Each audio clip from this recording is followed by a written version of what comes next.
Yo guys, what is going on? Welcome back to another video. It has been a while, guys, since there has been a video on this channel. Big part of this is that I have been really busy schedule-wise over the summer, but we are back. So football's back, y'all, and we are here with the Week 1 preview of the Dolphins and the Colts. Now, I know that I said I was not gonna do the thing with the having the screen as my whole video and me just talking. This video is actually really being rushed, so I have to do it in this old format for today, guys. And I'll probably do it like this for tomorrow as well, but starting for week 2, I'm going to be reverting back to the visuals in the video, so it's not just a boring cover the whole time and me just talking like a podcast. So yeah, here we are. So the Dolphins versus Colts.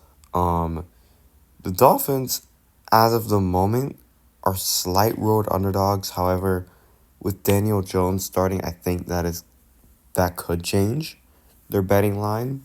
Last season the teams met at Lucas Oil Stadium in Week 7, with the Colts coming away with a 16-10 win. But several players were missing from the Dolphins, and especially Tua Tagovailoa, which his absence last season in multiple games proved to hurt, as they finished 8-9, and I believe they only won like 2 games without him, which is pretty bad, if you ask me. So, not even just Tua was out. Bradley Chubb, Jalen Phillips, they were out for the entire season. Jonathan Taylor actually did not play for the Colts, but regardless, the Dolphins were more injured. They even lost Tyler Huntley in the middle of the game, which was crazy. So it was a mess. Anthony Richardson was the quarterback for the Colts, but Daniel Jones is starting, and the Colts are getting a lot of question marks for that.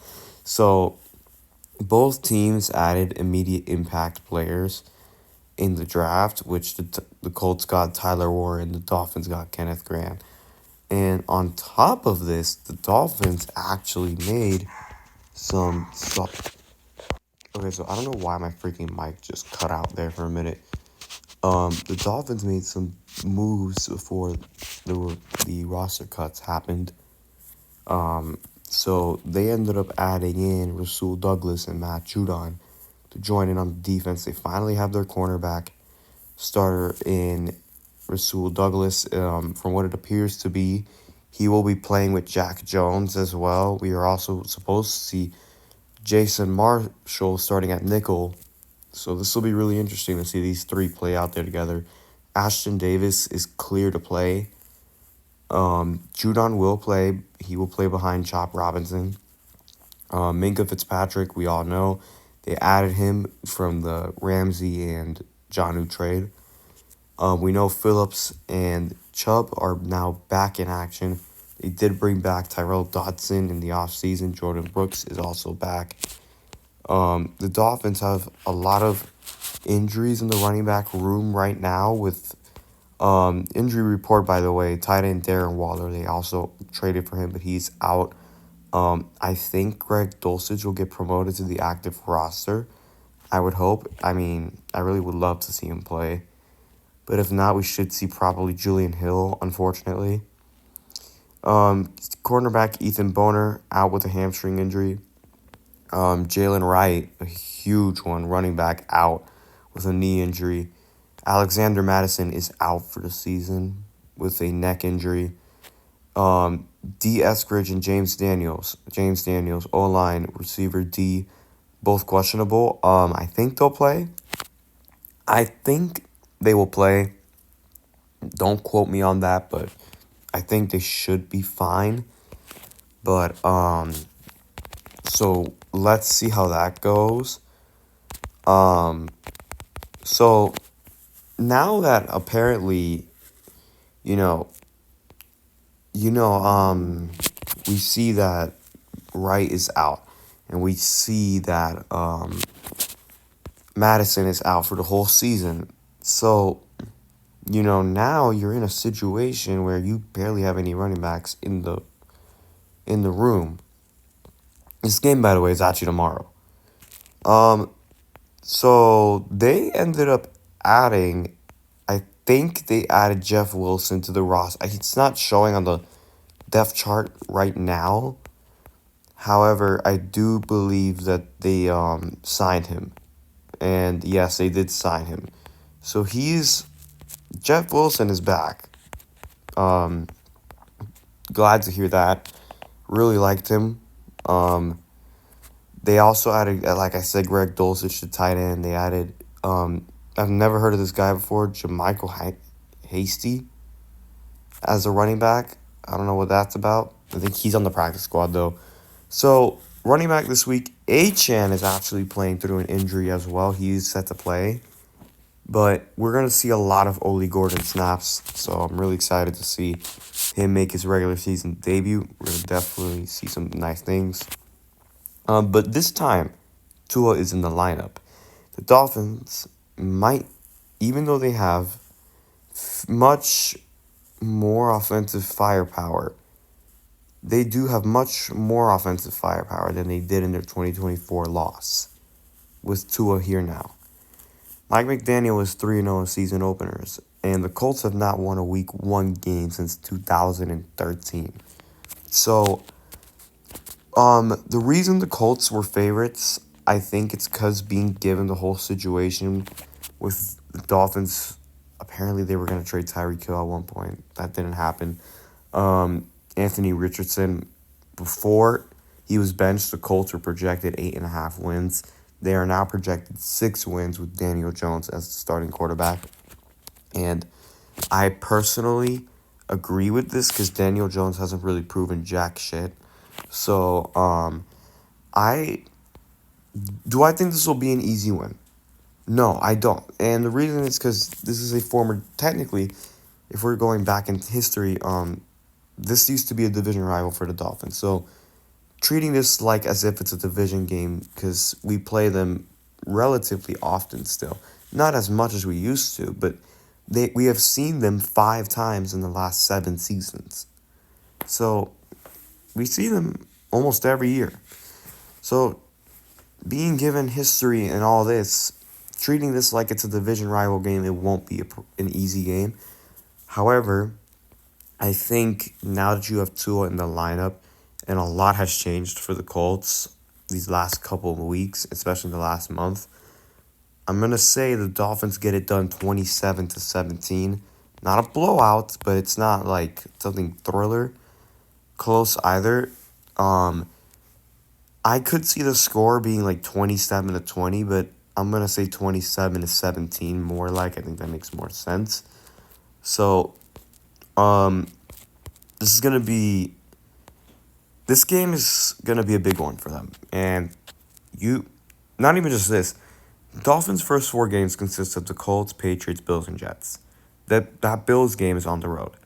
So, they really need to come away with 3 of the first 4 games being wins because you have the Patriots at home, and they have always been great against the Pats at home for a long time, and the Jets too. So those should be the ones you really need to win. Colts, now with all the change that has happened with the Colts, you really should be trying to get a win against them as well.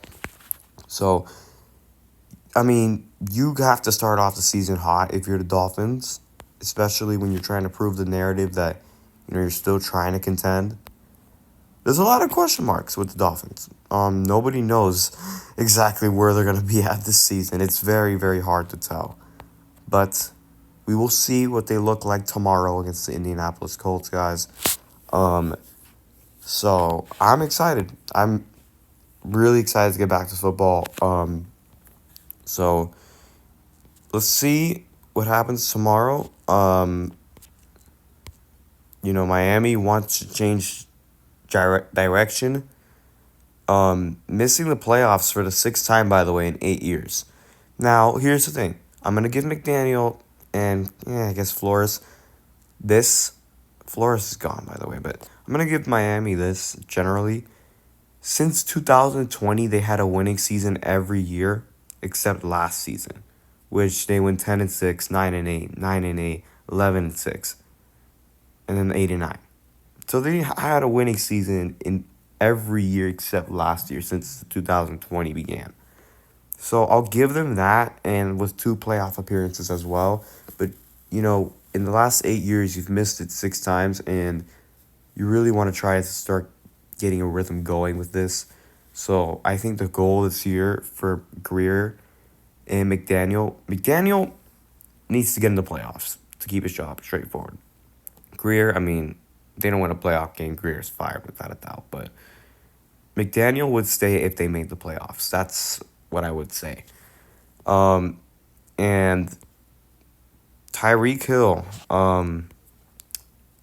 me just. I know I'm kind of blabbering on at this point, y'all.